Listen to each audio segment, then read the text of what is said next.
Labą diena, Giedrė Starkevičiūtė, medicinos psichologė, dirbu Lotus Medica klinikoje.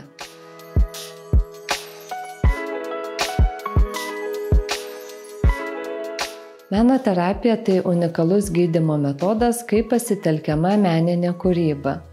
Dažniausiai naudojamos meno terapijos formos yra šios – dailės, muzikos, teatro, pasakų, filmų terapija.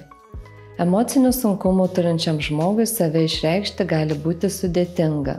Meno kūrinys tampa priemonė atskleisti savo jausmus, norus ir mintis, suvokti poreikius ar vidinius konfliktus.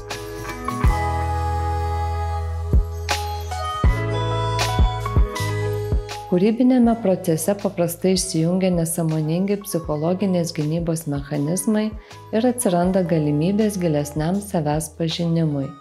Meno terapija padeda mažinti stresą, sustiprinti savivertę, surasti vidinius resursus ir neretai pagerina gyvenimo kokybę. Svarbu paminėti, kad norint dalyvauti meno terapijos užsiėmimuose, nėra reikalingi meniniai gabumai.